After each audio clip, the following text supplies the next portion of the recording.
to... Anyway, we're back with a difficult game about climate. You'll notice we're not at the sewers, y'all.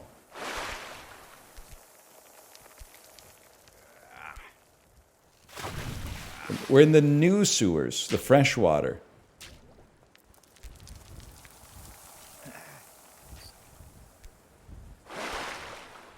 No man in the sewers today. Also, my kid is in school, which is, it only happens on 52% of the days annually if she never has a sick day. So that's precious for a guy like me. My wife has a Pilates reformer, which is like the, it's the table that you use to do Pilates. I've never done Pilates, by the way. But yesterday I was like, hey, can you bust out the Pilates reformer? I think I'm going to do some Pilates tomorrow afternoon.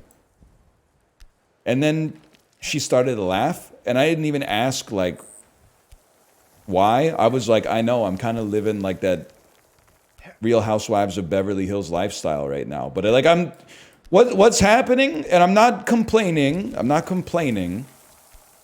But by the end of the summer, Kate and I were very, very burned out on parenting specifically.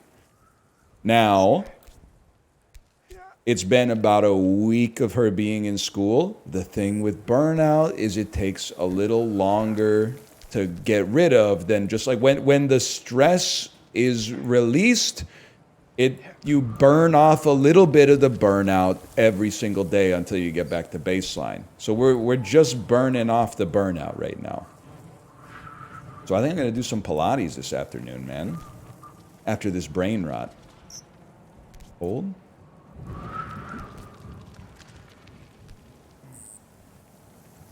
Ah!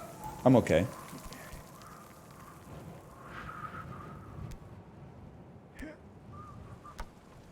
Having the same experience, but I'm a single mom and my kid only goes to school 2 days a week. Okay, well, like, so you said we're having the same experience, but then you were like, basically, you're mogging me. You didn't have to do that. We're on the same team. Wait, I don't want to do this yet.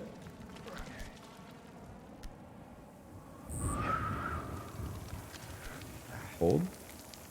Hold.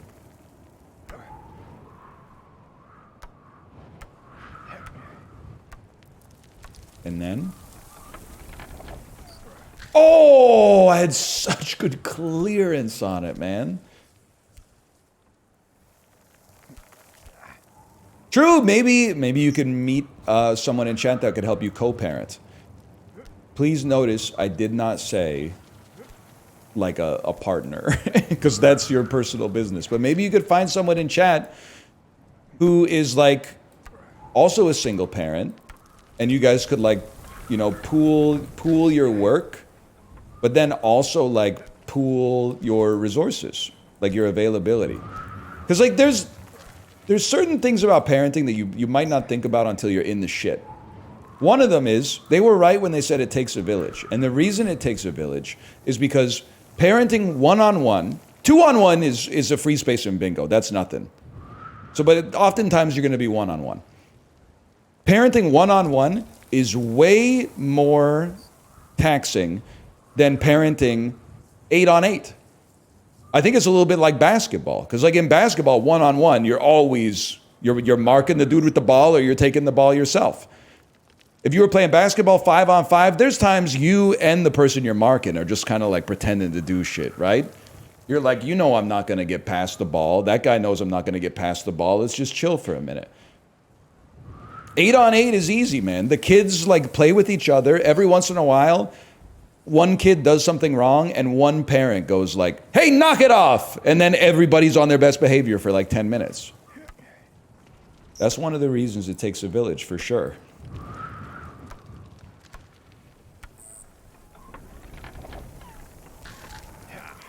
I don't know what the other stuff that I was thinking of was, but...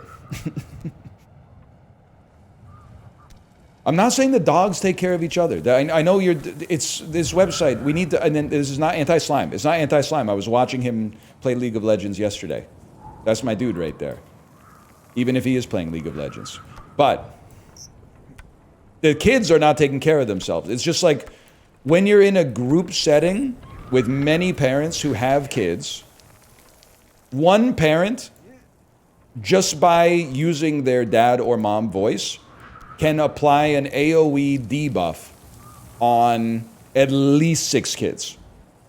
Whereas, if you use your dad voice on your kid one-on-one, I mean, that's a targeted spell. You're wasting the radius of the AoE, you know what I mean? So it's less energy efficient, let's put it that way. That being said, it does change, because like that applies for like the first 2 hours of the play date. But eventually, like, I don't know if it's once bedtime or nap time or the sugar from the dessert starts to hit, the kids start to basically go like demon mode. And that's where you're like, okay, now we got to split up. Now you gotta take the person you're marking and you gotta take them out of here. You gotta take them to your house. And then you come back the next day or whatever.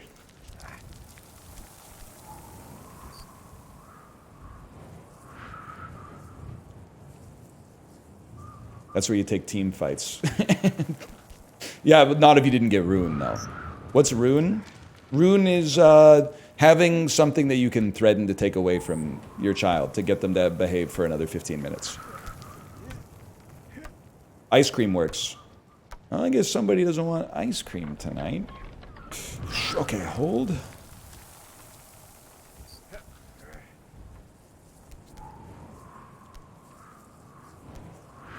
Sugar rush is not fake. I don't care what the science says. That article pissed me off, too. When it said that the sugar rush is not real. First, it pissed me off for 2 reasons. One is, it is real. I've seen it. Dry land is not a myth. I've seen it. The other one was, why are scientists wasting their time, and I'm assuming the money of institutions, researching things that we already know are facts? Stupid. Very stupid. We know sugar rushes are real. Don't waste your time. You got a PhD, bro. You should be investigating like the mysteries of the universe. You shouldn't be investigating whether sugar rushes are real. We know they're real. I've seen them. I've seen them.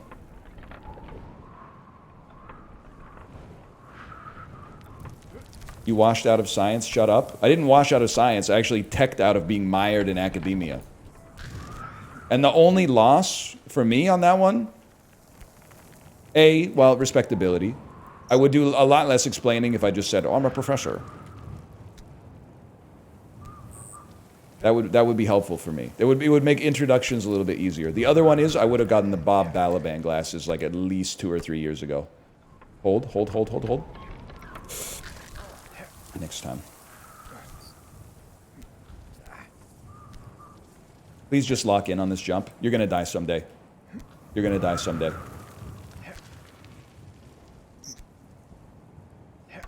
Life is funny in that it takes longer than anything you'll ever do.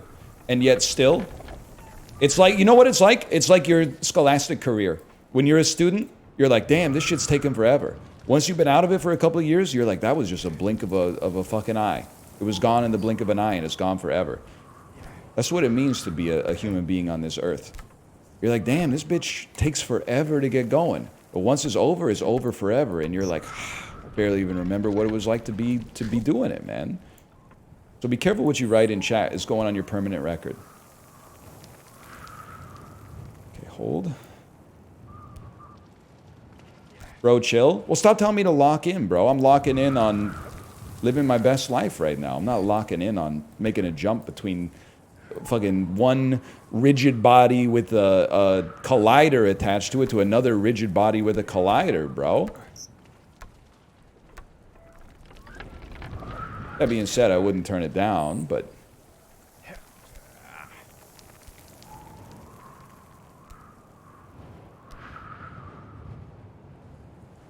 Hold. Hold. Unlock your mind? I unlocked my mind a long time ago. That's why I'm so bad at video games now. When my mind was locked the fuck in on video games, I was a stud, man. I was like boom headshot. You don't want to see me on Beaver Creek if I get the Banshee first. I might end up putting up a 25-0. Hold. Hold. Hold. Hold. Hold. And hold. Did Beaver Creek had a Banshee? Sorry, I read your message wrong. That's on me, that's not on you. I got Beaver Creek and Blood Gulch confused. And then, beyond that, I actually got Blood Gulch confused twice, because Blood Gulch in Halo 2 became Coagulation.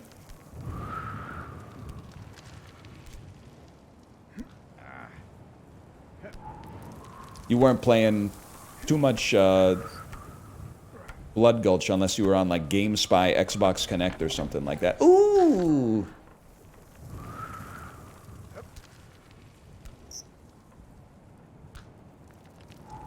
Hold. He knows ball? I used to know ball. I used to know ball. Hold. Hold. Hold. Hold. Not this way, please. The other way.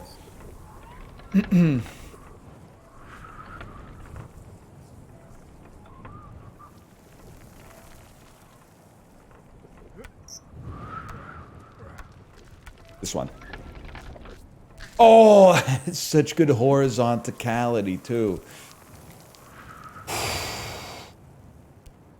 Right, just hold.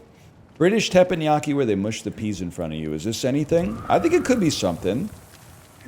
British teppanyaki where they mush the peas in front of you. I think that's pretty good. Where they jelly the eels right at your table. Imagine. Imagine, man.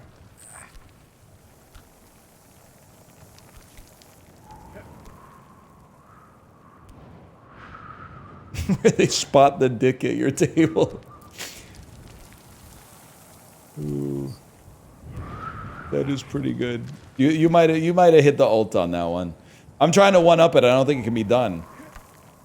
When you're a British teppanyaki, but you found out someone else bit the Welsh rare before you, I don't know. It doesn't. I'm just should just let it hang, honestly.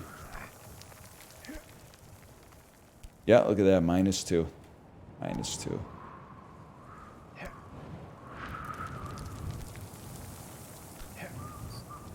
You killed it? Good. I was mad that we were all talking about someone who was funnier than I am. This is the part of the comedy special where shit gets real serious. And I and I make up a story. That people are like waiting for the punchline, but then the punchline is actually like either sad or poignant. And that shit did not happen. It didn't happen. That wasn't even close.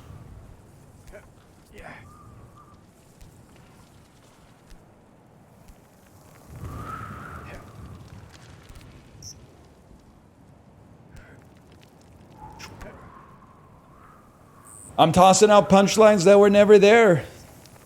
You're so real for that REM poster. Over my shoulder, a piano falls, crashing to the ground. Aura.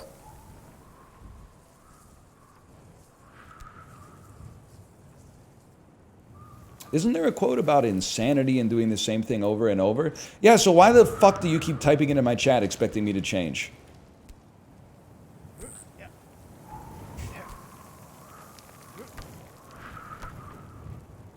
Now look at you.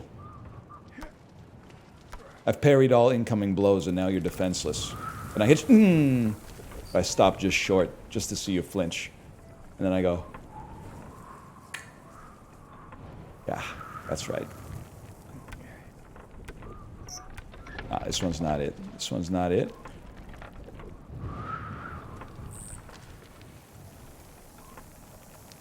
Wait for it, wait for it.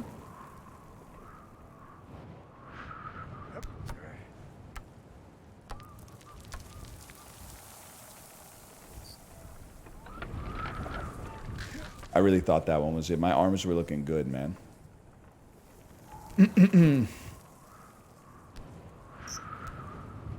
By the way, I do want to say, you should be, you should feel respected. if I respond to your comment with a barb, okay? The reason is, for every comment I respond to, there's like 3 comments I read, but I'm like, I'm not going to respond to that person because it's going to do too much damage. If I'm responding to you, it's because I think you've hit me with you've entered into the ring with sparring equipment on. But sometimes people will type something and it'll be like a shot at you, and then you look at their username and you're like, nah, man, nah. You're named after Sonic the Hedgehog. I can't be, like, it would be irresponsible for me to reply to that. You're either like 14 years old, or you're older than 14 and your online persona is based on Sonic the Hedgehog. We can't be getting in the ring. We're gonna have there's different divisions, different weight classes and stuff like that. It's like, it's irresponsible for you to be here. It's like me being on like a double black diamond ski hill or something like that. Like they gotta send the snowmobile up after me. I'm more of a blue circle sort of guy. Hold.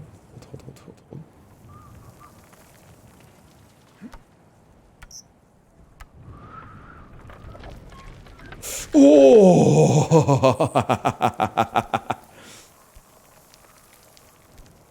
We hold. That was close. Thoughts on New Order? Some shit that the one worker left at the subway asked themselves when the DoorDash machine prints a new piece of paper. I don't know. What are you talking about? New Order? You talking about how does it feel to treat me like you do? Some shit like that? I doubt it.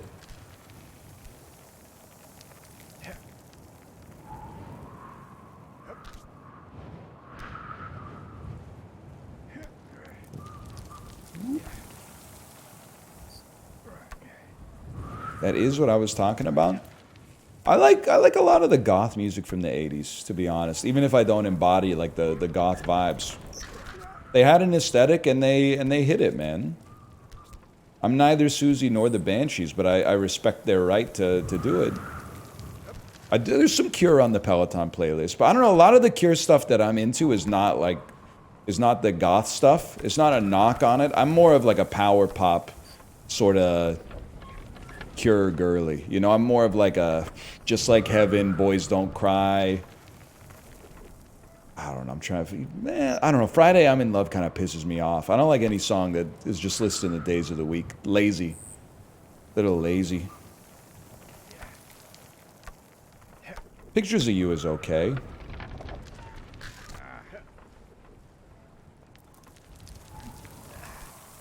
Just Like Heaven is really good.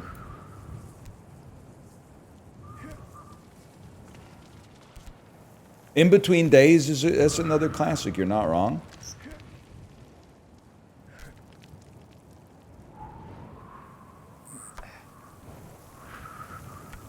Hold. We're gonna do this.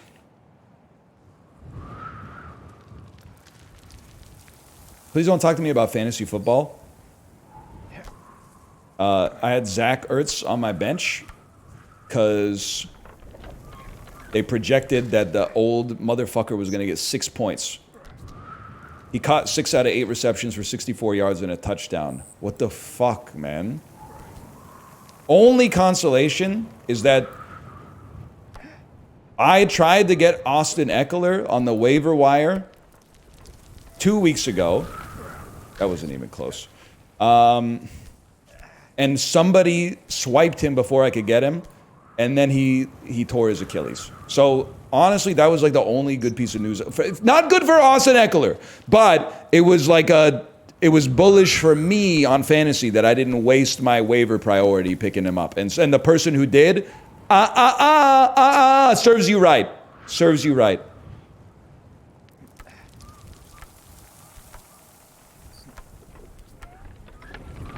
Hands too close together.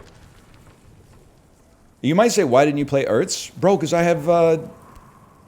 got Trey McBride, bro. I got like TE2 on my team. But I'm realizing, if I go 0-2, I shouldn't tip my hand as a general manager. But if I go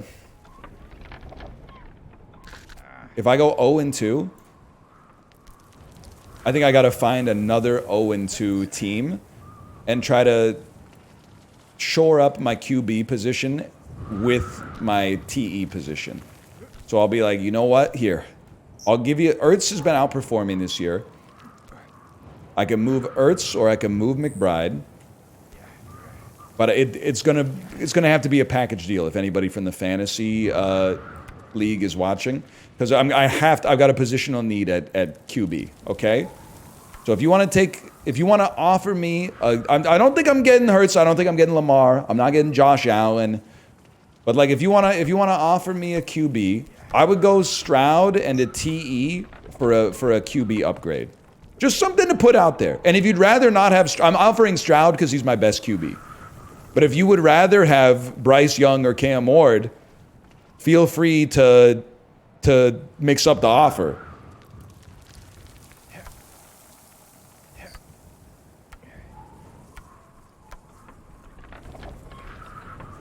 So close. So close.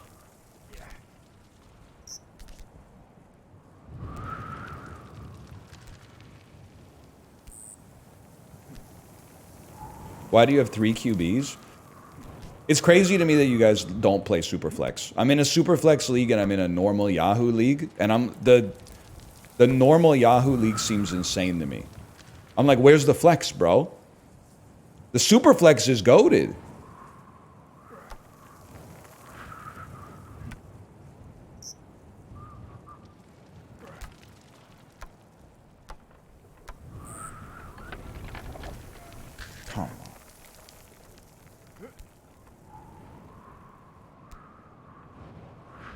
Hold. We got a super flex plus 1 flex. So we got a wide receiver RBTE slot and a wide receiver RBTE QB slot.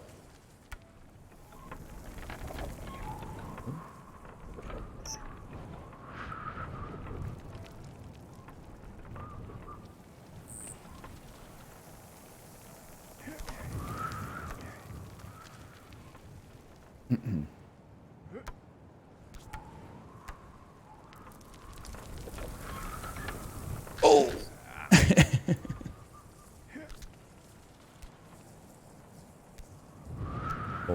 Hold. Sorry, I forgot what to talk about. I have Mahomes and Jackson in my Superflex league. Well, listen, it's not my fault you're drafting against, like, plumbers and accountants, bro. I was drafting against people who are always online. So, like, it's literally, I'm in, like, Diamond League. It's my first year playing fantasy since the mid-2000s. Like, I'm in a league with people who know what they're doing.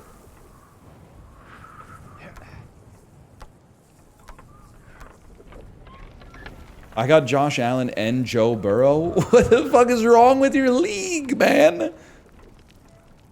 You got 2 of the top 5. You got QB1 and like QB4. Like, what's going on? Who are your RBs? Austin Eckler and Najee Harris? Like, that's crazy.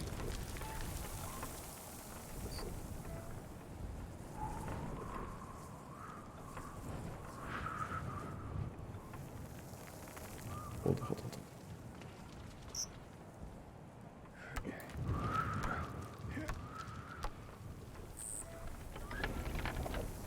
Oh, that might have been the closest one so far, bro. That might have been the closest one so far.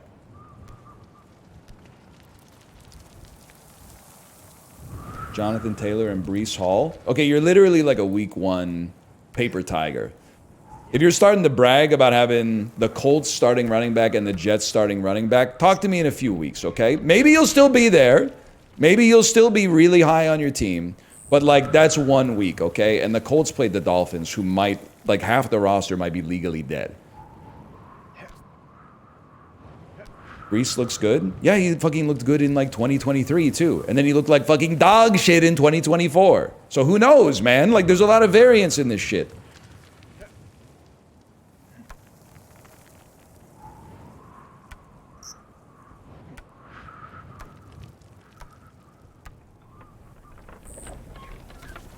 Oh. Just left my house with the dryer on, with the blanket and sheets in it.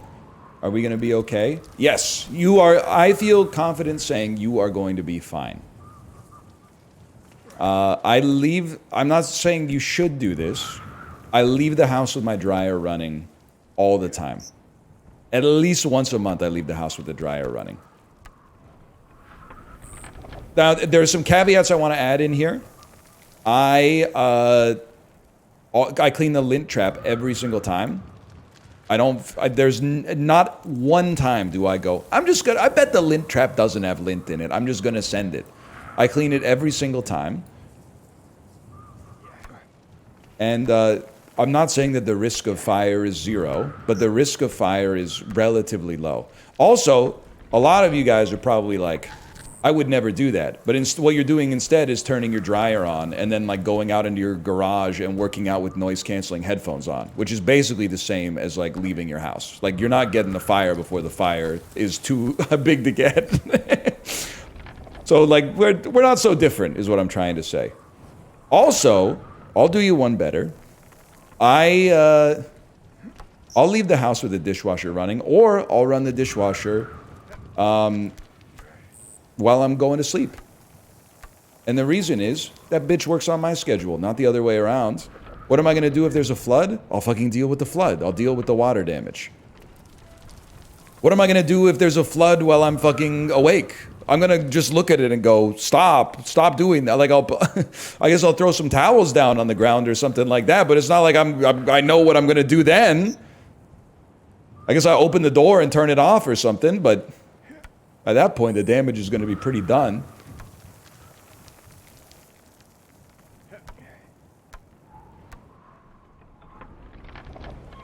People in the USA have issues with dryer fires.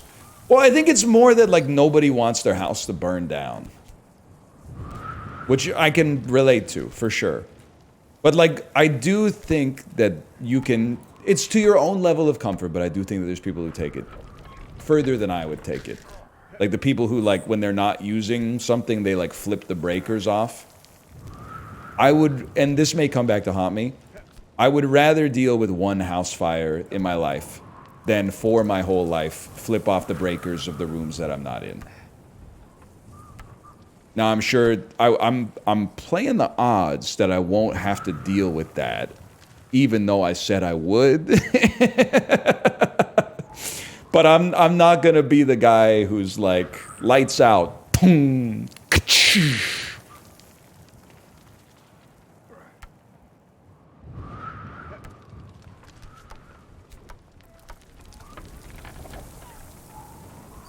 Hold. Hold.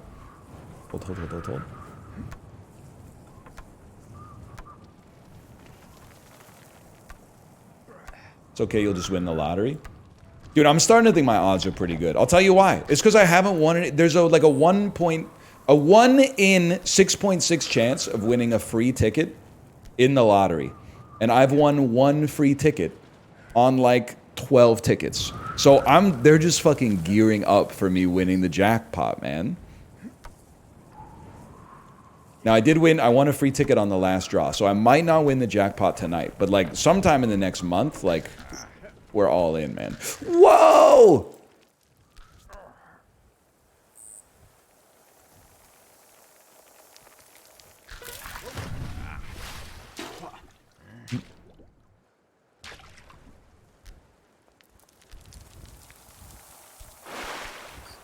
I don't know, man. I like the lottery as long as you lottery and thinking you're actually literally going to win is sad.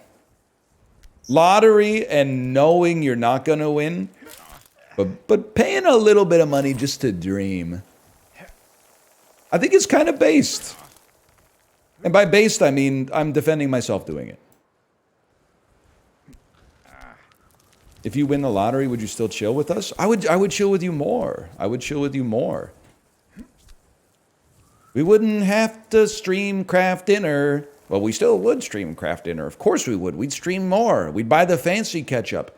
Buy Dijon ketchup. Know what I'm talking about?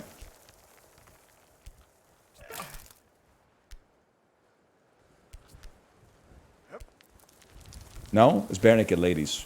also known as Busta Rhyme. Yeah, I don't think it's, well, I guess, okay, here's the thing. Is it any stupider than r/make someone a millionaire, where 1 million people pay $1 and then they do a draw where one person gets the money? Some people might say it's stupider because that has a 100% payout ratio, whereas the lottery has like a 48% payout ratio or something like that. Yeah, but the other thing is, your money's not going to a Redditor when you lose the lottery. Your money's going to, like, admittedly, to get, it's paying for ads for the lottery. It's paying the staff who work at the lottery, but it's also going to, like, the schools and it's going to the hospitals, man. Like, there's some of that is going to stuff in your community. At least here. I'm sure there's some corruption involved, don't get me wrong, but also, the jackpot's not like $1 million. The jackpot's like $14 million.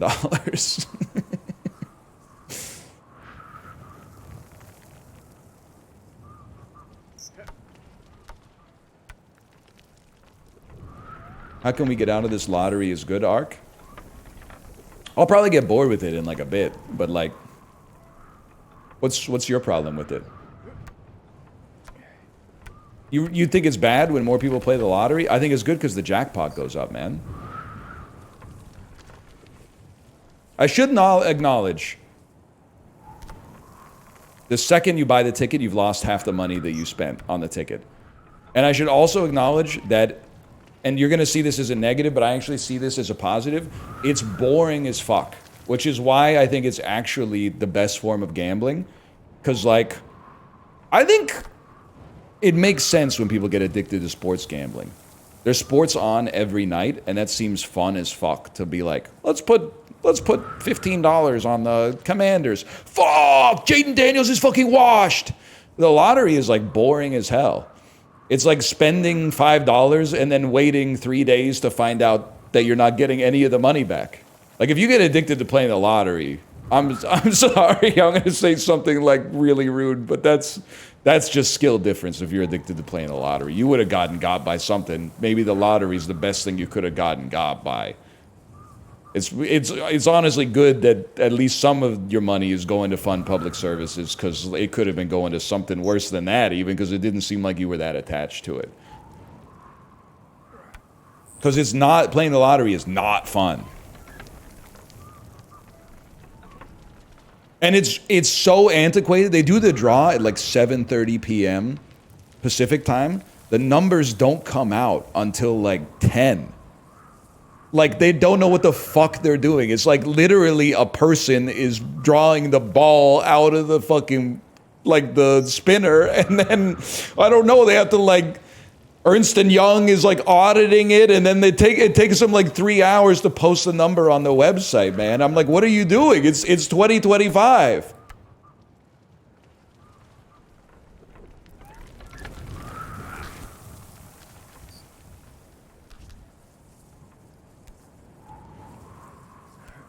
They do the Powerball on live TV? We don't have Powerball here, do we? We got Lotto Max.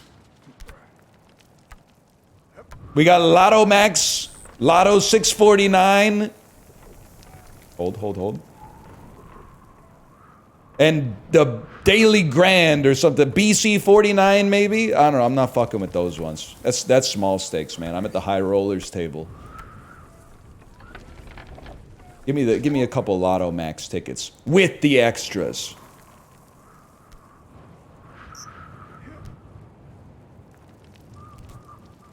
Hold. We hold and we climb and we mine and we craft and we make the, one day we're gonna make the jump.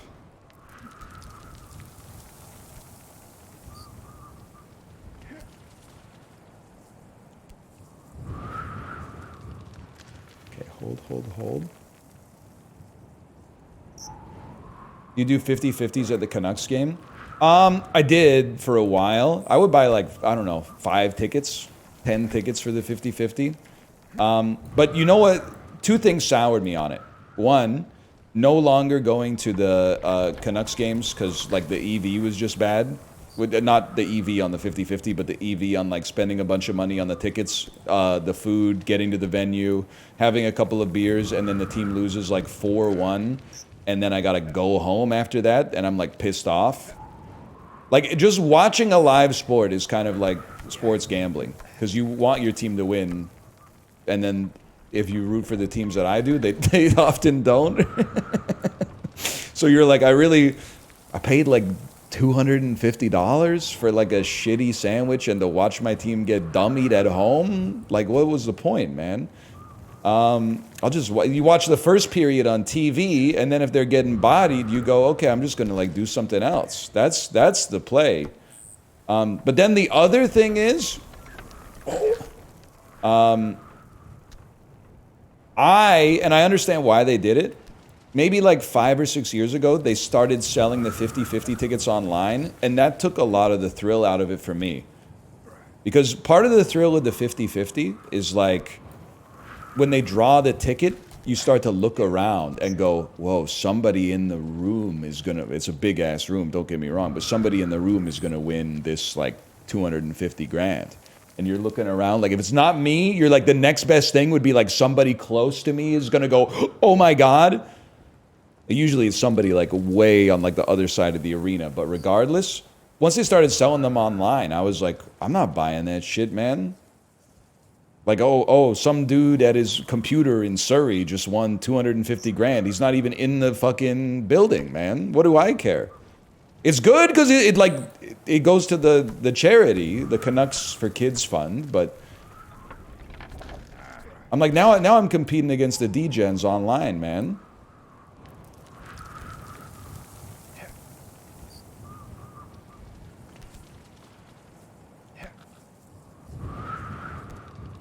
What the fuck?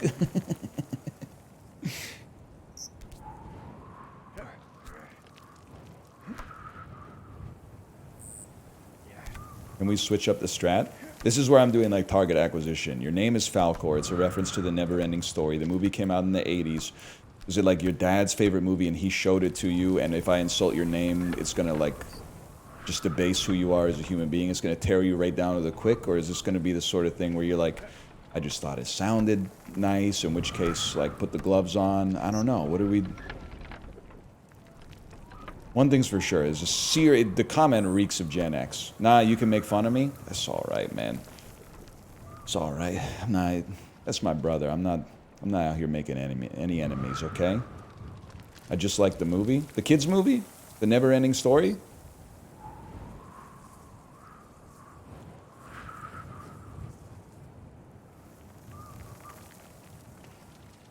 Yeah? Honesty's a virtue.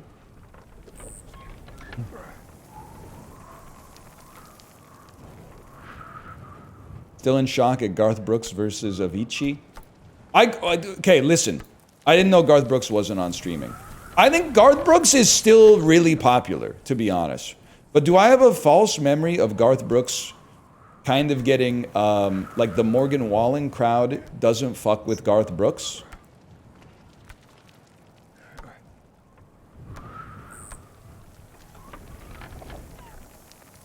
I thought Garth Brooks might, and I'm hesitant to say this, but I thought Garth Brooks might be like a little cool.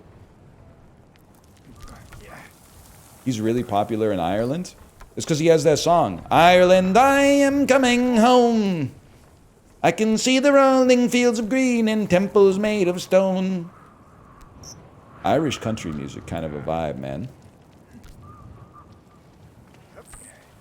Garth Brooks was popping off when I was a kid. My parents had at least 3 Garth Brooks albums. Definitely had In Pieces. Does he have one, something called The Horses or something like that? I think they had Horses. They had the one with the Thunder Rolls on it for sure. I got nothing against Garth Brooks, really. That's Patti Smith. That is true.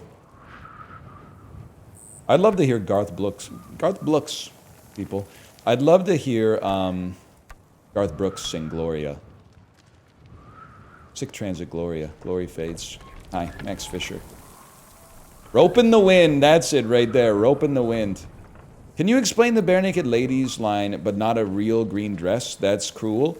You're not gonna like this one, nephew. It's a reference to earlier in the song, where they said, if I had $1 million, I'd buy you a fur coat, but not a real fur coat. That's cruel. They do a callback where they say, but not a real green dress. That's cool.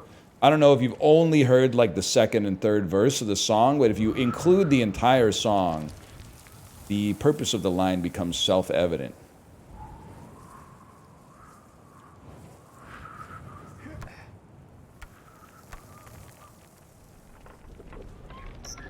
That was so good! What's fucked up is I bet they had $1 million. Not before Gordon, bro.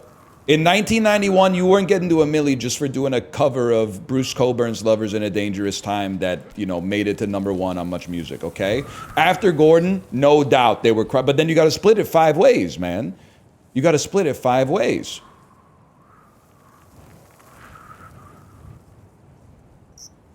So they had to... Definitely after Stunt, they were popping. Don't get me wrong. Probably, I think they did pretty well on Gordon, too. I mean, Gordon's the best. Just don't pay the drummer. There you go.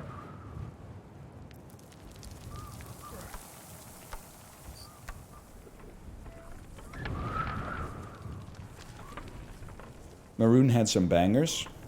It had one banger. Tonight is the night I fell asleep at the wheel. Unless you're gonna start talking to me about the humor of the situation or some droll shit like that. Alcohol, a party time necessity. Man, shut up. Shut up. Okay, pass me the aux cord. Okay, but you better not play Pinch Me by the Barenaked Ladies. We could hide out under there. I just made you say underwear. Fuck off, man. Nah, it's pretty good, though. I like the Barenaked Ladies. At least when Stephen Page was still in the band.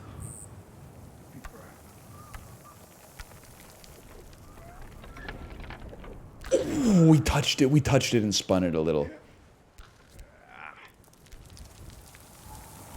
The fuck was he talking about? Is that song about Uncle Fester? When he said, we could put a spare bulb in our hands and light up our yard? Is that song about Uncle Fester? I don't know, but it makes me feel like I'm a kid again when I hear it. Field full of tires that were always on fire to light my way home? Maybe they were... Dude, maybe that's the inspiration for The Prestige. You're kind of cooking with that one. Maybe The Prestige is based on Light Up My Room off of Stunt. Also, I don't know if anybody else knows what the fuck I'm talking about when it comes to the Barenaked Ladies. It's not the best album they ever did, but Born on a Pirate Ship is unfairly maligned, okay? It's unfairly maligned. It's got some good songs on it. Shoebox. They got a little self-indulgent with like Spider in My Room and shit like that, but Shoebox is good, man. It's not as good as Gordon. Stop posting Gordon greater than sign. Gordon is better, obviously. But Born on a Pirate Ship did not deserve to be treated like that by the Canadian media.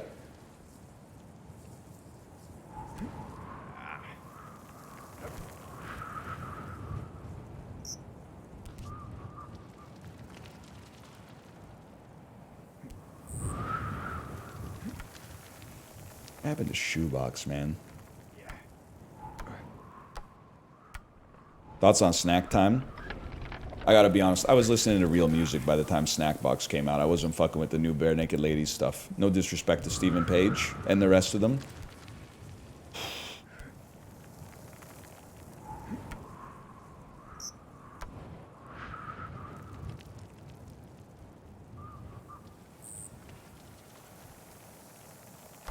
They just hear the name of the album and assume it has to be goofy. Well, and then, like, to be fair, they didn't do themselves any favors with the cover. The cover's got the dude with that hat on, like pulling the sides of his mouth and sticking his tongue out. Bleh.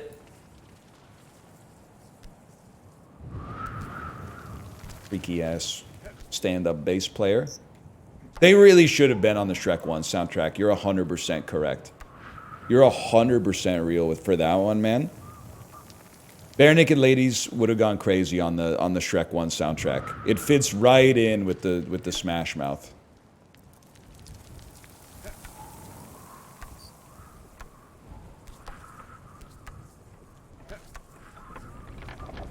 Don't flex your watch like that, man. Yeah, I'm still rocking the Timex Weekender. Indiglo broke, though. The Indiglo's worth, like, more than the watch, man.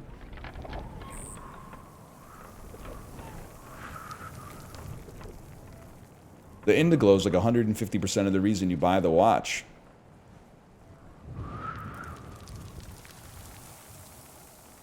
What does Indiglo do?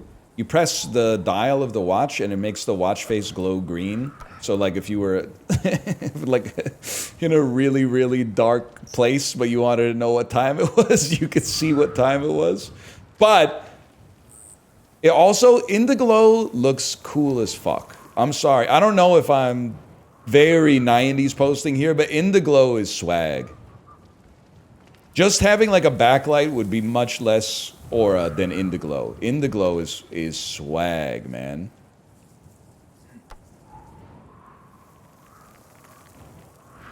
Even the name? Yeah, dude, I'm so meta, even the fucking acronym. That's not gonna do it. What if we one hand swung with our left and we let our right dangle?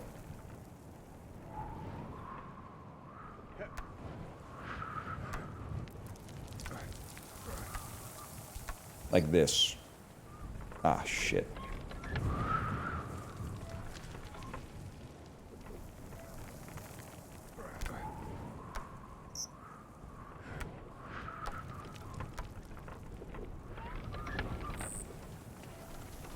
Try again. Try again.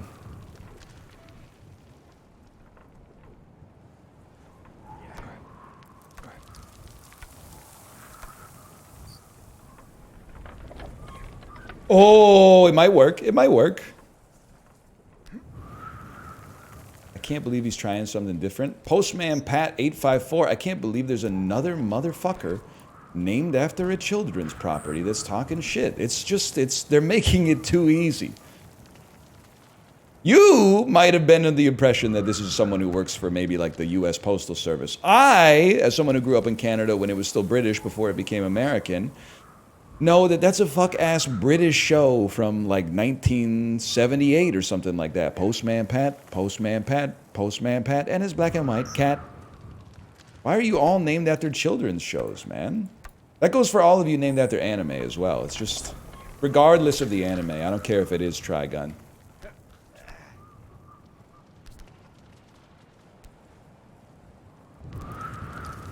That goes for all of you who know what a mangaka is.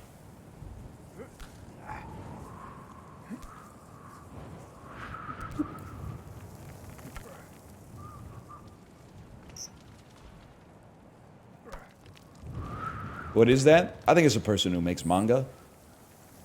Might be some shit from Mahjong, though. Oh! You guys think Dan Mangan is like insanely good at Riichi Mahjong?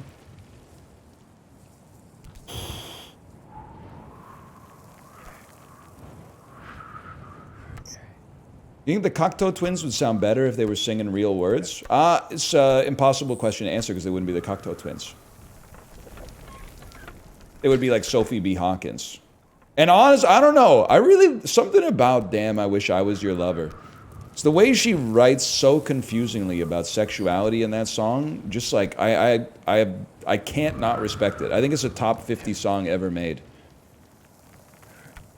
I must be the only motherfucker talking about Damn, I Wish I Was Your Lover. And I've been talking about it for like 10 years now. I can't believe this song is not... Maybe, dude, maybe they'll play it on Stranger Things this year.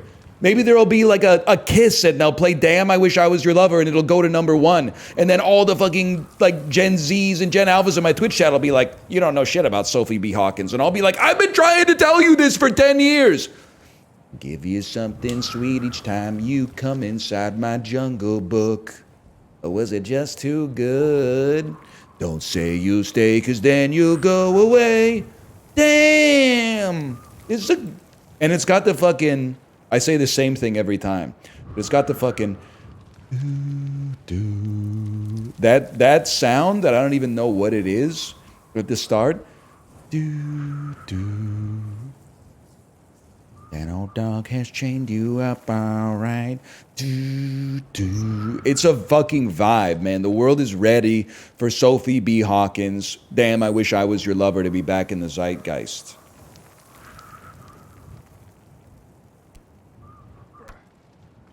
She's saying some crazy shit in that song.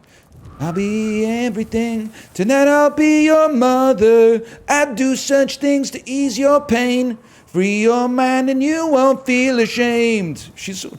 If I was your girl, believe me, I'd put on the Rolling Stones, or we could groove along and feel much better.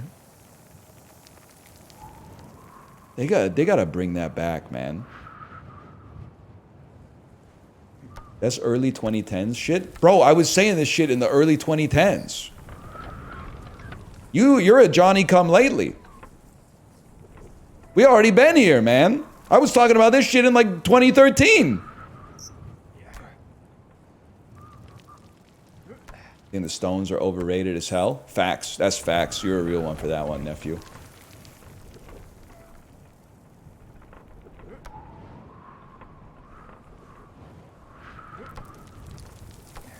Hold. I'm a dad with 2 kids. Mental health day from work today. All I did was nap and fish. Am I cooked? No, that's the play. The play is, damn, I need some time to myself. And then you get like a couple hours to yourself, and then you're like, well, what do I do now? And then you like, tell your wife you'll be back at like 4, and then wander back in the house. Tell me my ass ain't back in the house at like 1:45. And she's like, oh, you're back early. And I'm like, yeah. Figured I might as well come back and help out. What else to do, man? What's this nephew kick? I'm embracing the unk image that the internet has foisted upon me.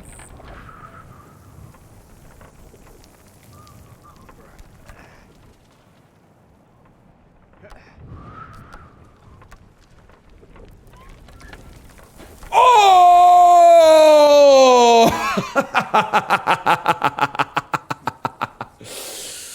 Oh.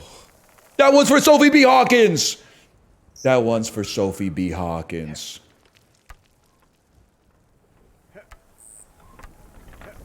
Any advice for sleep regression? Nah, man, all toddler sleeping advice is just you gotta tank it. I'm sorry to say. Trust me, we're still, I mean, this, you don't want to hear this. We're still dealing with sleep nonsense. And my daughter actually sleeps like, I think she's an above average sleeper. But now, she hasn't had night terrors in a while. But after I say it's time for bed, she will say, Daddy, teach me how to fall asleep. And I'm like, you just close your eyes for like 5 minutes and then see if it works. And then she does it for 10 seconds and goes, it didn't work. And I gotta be like... And she'll start lying. I know this sounds horrible, but she'll start lying and be like, I'm scared. And I'm like, no, you're not. You just know that if you say I'm scared, I'll be like, I'll comfort you. I'm like, there's nothing to be scared of. You have a night light. The light in the hall is on. I'm literally sleeping like right next to you. I've been a child. I know that you're not scared in this situation.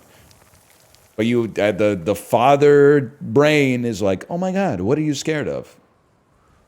She'll come up with some insane shit. And you're like, just go to sleep, man. Just go to sleep. You should be scared of the deleterious effects of You should be scared of the deleterious effects on cognition of suboptimal sleep stacked up over several weeks. That's what you should be scared of, because that shit is real, not like the Babadook or whatever.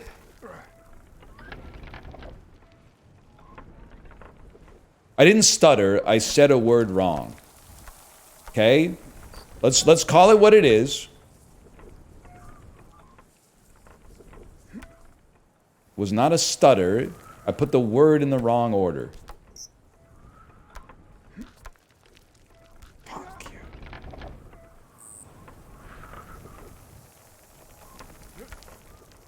Like chat's never said a word wrong. No, but I be doing it a lot. But to be honest with you, I think it's because I'm still...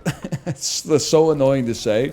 I think I gotta eat an even bigger breakfast. I think I need more fuel for the brain to talk as fast as I talk about the shit that I talk about.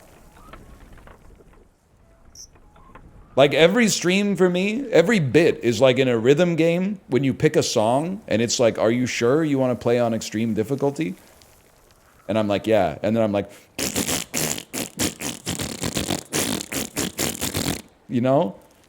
I think I need to like double the granola in the yogurt or something, man. Yeah, that was Megalovania farting. That was Fartalovania. You got it, you got it.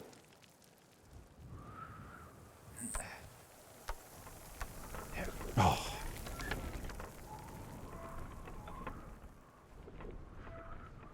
Most annoying motherfucker always say some shit like take the first option when your horse wants to eat in Yuma. Yuma? In Uma? See, I told you I had to eat more. But you're 100% right, yeah. Yeah, I'm talking about Arizona. Unk's talking about Arizona out here. Almost called it Arizona. Maybe, oh, it's Friday. It's okay.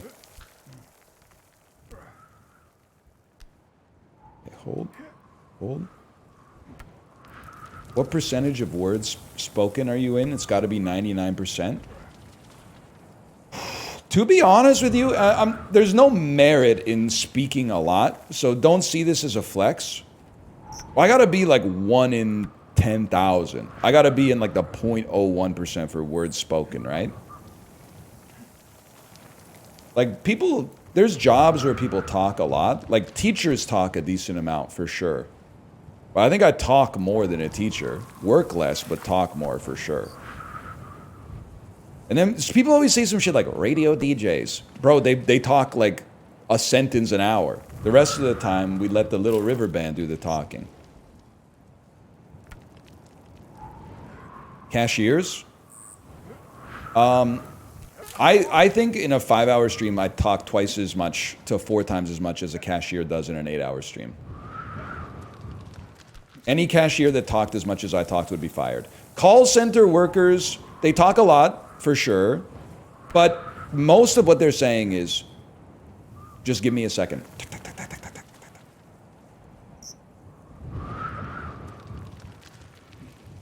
Most of what they're saying is keystrokes.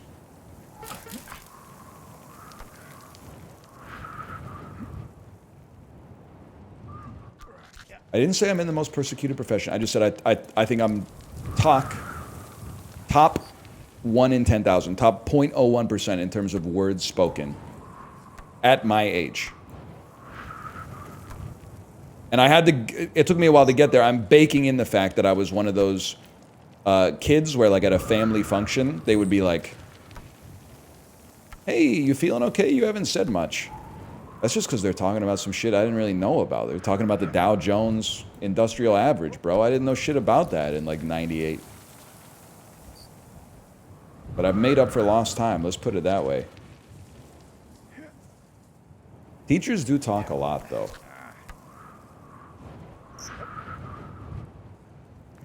Tour guide? That's a good point. Tour guide's going to be up there, too. Especially those, like, yeoman guards at the Tower of London, man. They must have, like, they must be drinking mad tea with honey in it. Because they're yelling like crazy.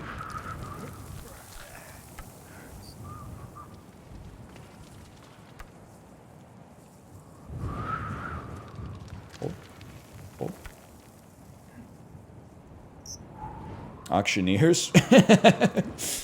Yeah, there's not that many auctions, though.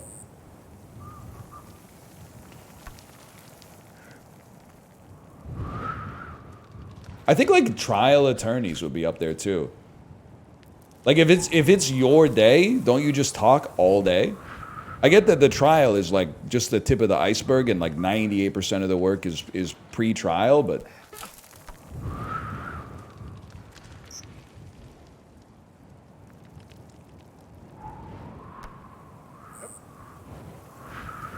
Who talks more, you or Ken Jennings?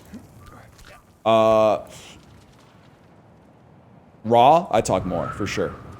100% me. He talks... If you think that Ken Jennings is talking for 50% of every Jeopardy episode, there's about 100 minutes of Jeopardy per week. That's 50 minutes, bro. Now, I'm sure he's got meetings and shit like that, don't get me wrong. But that's light work, man. More than the average streamer talks, for sure. What is, did I say 50 minutes? 50 minutes a week? More than the average streamer, for sure. Especially if you were to cut out, like, hey, thanks for the resub. If you take that out, if you take the modal phrase out, the average streamer might not be saying anything. Might be saying like a word an hour. They film 5 eps a day? Yeah, but it comes out in the wash because they only release 1 a day. It's not like they're sitting on a vault of like 30,000 Jeopardy episodes. So effectively, he films like 5 eps a day, but then only 1 day, and then like the other 6 days he's not doing anything. Well, he's not doing his day job. He might be doing something.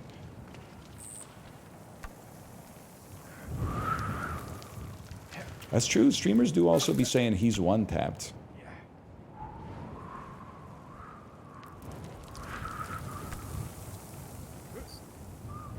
Favorite genre for Final Jeopardy? Oh, good question. Favorite. Anything pop culture, for sure.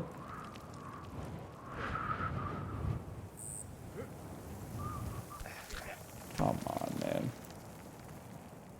I do know someone... Oh, I'm not reading that. I thought you were talking about your friend who was like in the hospital. I was going to ask if they got better. I know what you're talking about. I thought your friend got really sick, and I was going to say, did he get better? Sorry, my bad. After a few days, someone had to get me. Done a good job of reading between the lines on a lot of these bait messages. It's been a broken watch is right twice a day. I'm not gonna feel bad about that one. I'm not gonna make you the bad guy.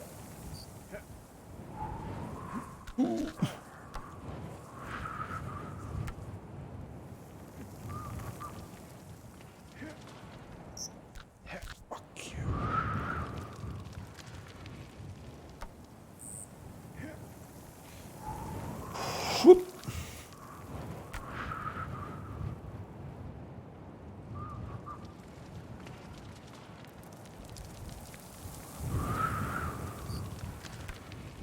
Why am I so ass at this game today? I used to do these jumps like immediately every single time before. Today? Well, like I'm assier than usual. I'm insulting myself to be... Oh no, I just had to get mad at myself a little bit. Now we're so back.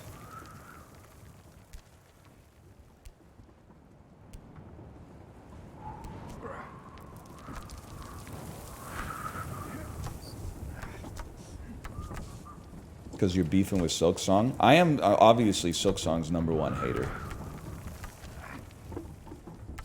It's just crazy to me that there's people who are like, I would love to watch you play Silksong. You don't know the... You haven't figured this website out yet, huh? Let me spell it out for you. It's for watching people interview random 21-year-olds in Fortnite, and it's for watching people react to game shows from 1986, okay? That's what the website's for. It's not for watching someone play Silksong and then asking, has he gotten to the twist yet? It's not for that. It's for watching Justin wear a helmet that has 2 cans of sparkling water and a hose, and he sculls both of the cans and then burps really loud. That's what this website is for, man.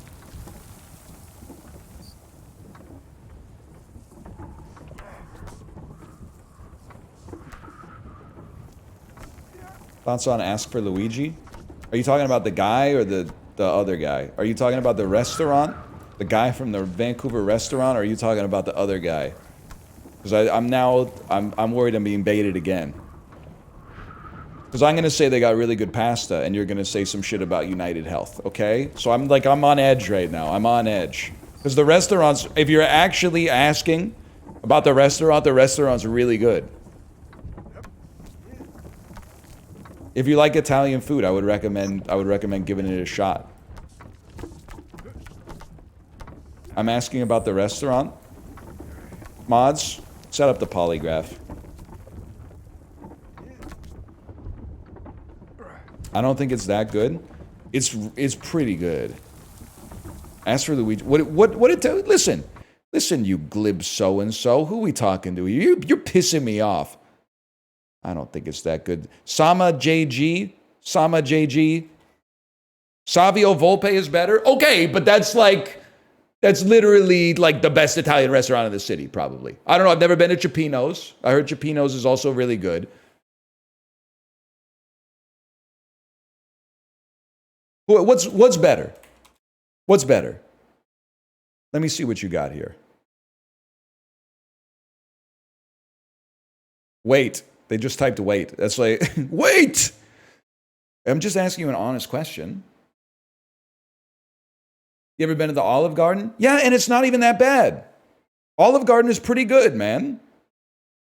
Like, it's not as good as going to a good restaurant, but for like a shitty restaurant, it hits the spot.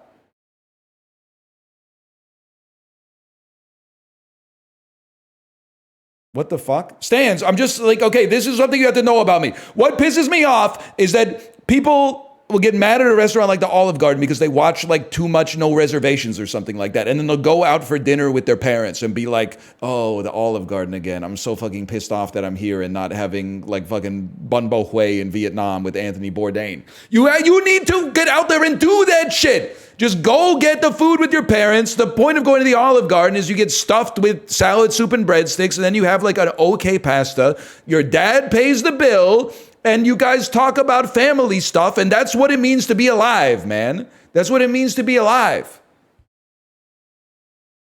They changed in 2010. I will be honest, I've only eaten at Olive Garden once, and it was like, I think it was 2022. So I don't know if I'm in the post it being good or the post it being bad. I don't know if it got worse or it got better.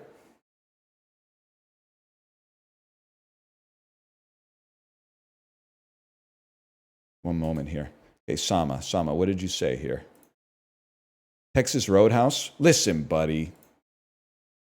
And the horse you rode in on.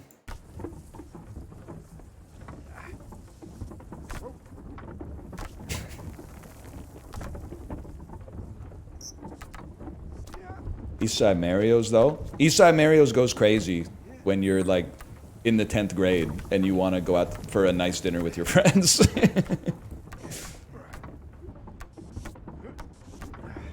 Huge.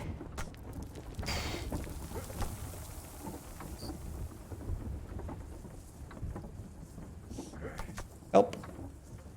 Hey, bada bing, bada boom. What a great restaurant. Mod Pizza fell the fuck off. Here's what I'm gonna say. I mean, I'm trying to limit my time in the United States to begin with. If I was spending time there, Washington would be one of the places I would want to spend time there. No disrespect. The other 49 is.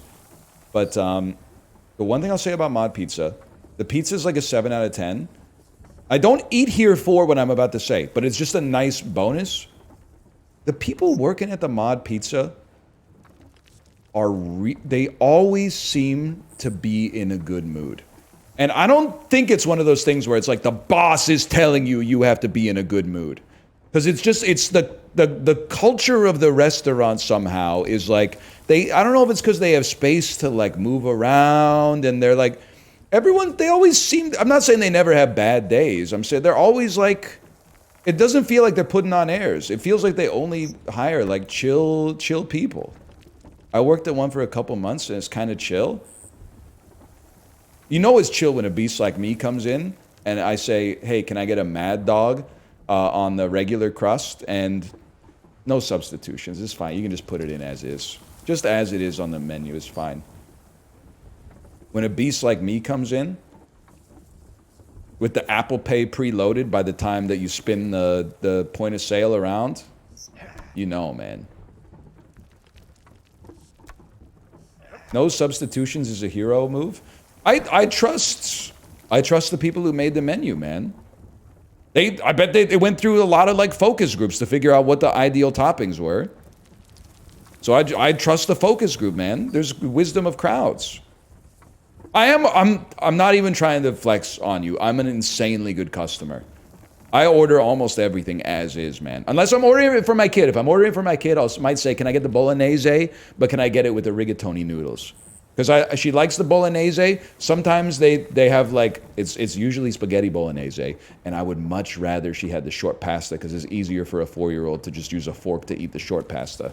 But for me personally, I almost always make no substitutions. One exception, if my wife wants a burger from McDonald's, I always go through the beep, boop, beep, boop, boop, boop, boop, no pickles.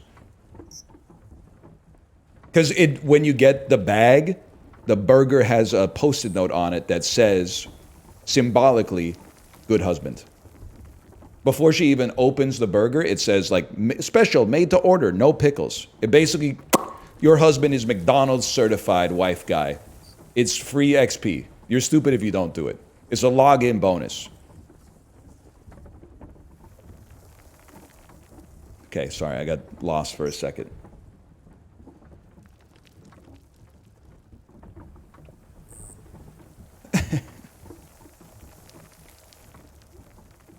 You clean up the table a little after a meal? I clean it all up, man. I clean it all up. I don't get out a wet wipe and wipe it down, but yeah, I put everything on the tray and then I put the tray in the garbage, of course, no matter where I am.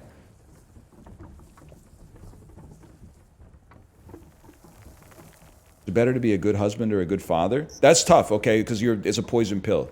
Because the first thing you have to say is you should be both. The second thing that I'm going to say is better is a weird word, but it's probably better to be a good father because a kid can't fix their own shit and like your partner is an adult who maybe could fix their own shit even if you sucked. But I will say, and I apologize if you're, well, I don't apologize if you're a shitty father, but I apologize if you had a shitty father, which I know many of you did. Being a good dad to at least a 5-year-old is so easy. It's long, like it's long hours, but it's not hard. You're just sort of like there. You're just sort of being around and like making sure that like they're not doing anything that's harmful to themselves and like, you know, taking them out, taking them to the library, taking them to the park, making conversation with them and stuff like that. You're just sort of there, man. As a parent of a 4-year-old, I disagree. Oh, what am I missing, man? What am I missing?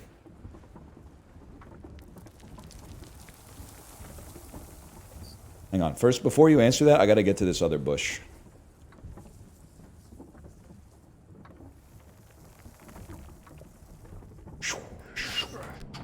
Huge. Yeah, the hardest part is playing with them. I don't know what the second hardest part is. The second hardest part might be like cutting the fruit, I guess.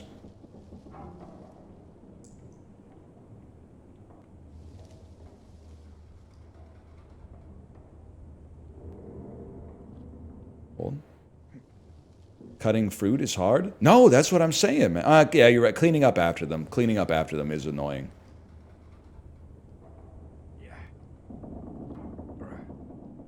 Because they really do, like, while you're cleaning something up, they're making an exactly equivalent mess in a different part of the house, which is so annoying. But you just, you know, I mean, that's what you do. That's why it goes hard to, like, clean up while they're not in the house. Is making them 3 meals a day not annoying? I mean, I'll give you some tech. You're gonna hate this, or maybe you're gonna be like, whoa, I never thought of that. My kid loves to eat pasta, so like 1 to 2 times a week, I cook up like a pound of pasta with a jar of tomato sauce, some vegetables hidden in it, and just like, whenever she's like, I'm hungry, I want lunch, I want dinner, I'm like, check it out. When the moon hits your eyes like a big...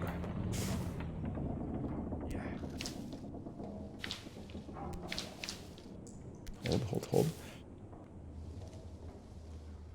I'm kind of, if I'm crashing out over everything, it's the people that are saying, like, try doing that after you go to your job. Listen, guys, I know my job is easy, but your job, most of you also have easy jobs. Most of you are not, you're not firefighters. You're not getting like a hit in the tummy with cannons. You're not painting a bullseye on your tummy and then tanking like a cannonball. Like you're in the office, man. So you're really trying to steal valor, right? Like, so like, I know mine's easier, but you're like, yeah, try doing improv with your kid after 7 hours of sales calls. Like, it's not, it's not that different. I mean, I guess I wouldn't know, but I can't imagine like it's that different. Yours is harder, I'll give you that, but it's not like it's a good excuse to not do anything. Like, what are you talking about? It's an insane sentence, man. Also, I hate to tell you this, but you don't even need to be there for the sale. I kind of resent you being there for the sales call. I was going to buy the shit anyway. I came into the store or called your company because I was going to buy it. I found it online already. I just want to make it like as fast as possible. But now you're trying to like upsell me on some kind of insurance I don't even need because I just don't drive that much, man. I'm sorry. I just don't drive that much. You sit around playing games, man? And you're saying that it's easy for me to be a good father because my job is like 10% easier than yours, man. Nobody's here flying Spitfires in the Battle of Britain. You know, I'm not saying we all got a great life. I don't know what's going on for everybody, but it's like it's annoying as fuck for you to be like, you know, of course you're a good father. You don't have to drive to work. It makes you sound like kind of a puss, to be honest. Oh, I can't play with my kid. I spent too much time in traffic today. Fucking nut up, dude. You're the one who made him. The fuck are you talking about? Sorry, daddy can't play with you. Traffic was a little heavy today. Because that's the corollary of what you're typing in chat. The corollary of what you're typing in chat is like, I had a really hard day on the road. Daddy would love to work from home and then play with you, but instead I got too stressed out in my car. Like, what are you talking about? I want better for you. I'm an electrician. It's not that hard to play with my kid after work. Tell him what you said. Tell him what you said, you blue-collar motherfucker. Tell the email jobbers. Tell him what you said. Yeah, and he's up on a ladder. He's up on a ladder all day. And what? Tell him about the tight spaces. The tight spaces? Yeah. He's in tight spaces all day. Yeah, he says it's not that hard. He says he still picks up his 14-year-old kid and throws him in the air. He throws him 10 feet in the air and catches him. You hear that? Yeah, okay. Tell him what you said. Tell him what you said about the Vietnamese pate. Are you holding him by the collar? No, he's not like a little guy I'm holding up like this. He's fucking like 6'8". He's a 6'8" Giga Chad. And I'm going, tell him what you said. Get him. He's tall as fuck because, like, subconsciously that makes you think of him as a more authoritative source.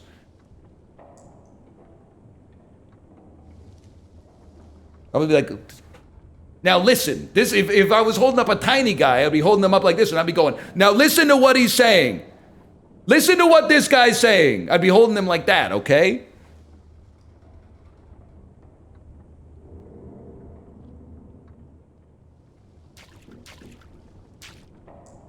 I do think it's easier for me, obviously. I mean, at like 2:30 p.m., I'm going to probably do some Pilates. And I'm thankful for that. Don't get me, I'm not saying, oh, it's so fucking hard. But it's annoying when you're like doing what you're supposed to do and people are like, of course you're doing what you're supposed to do.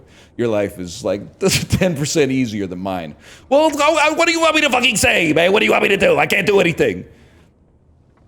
I'm frozen on a smug face. Oh. By the way, just while I'm here, last night, I shaved. And when I shave, I take my shirt off. Because otherwise, you get the hairs all over your shirt.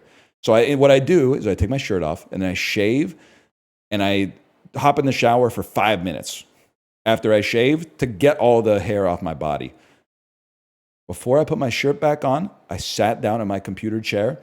I took my computer out of sleep and my camera froze on what I can only describe as the most horrifying image anyone could see, which was just my incredibly hairy torso filling out the camera frame, like insanely too close to the camera. And I was like, very, very foreboding image. And I was like, should I send this to the content creator Discord? Because it's actually like so horrible. But then I didn't because I was embarrassed. But I genuinely thought about it.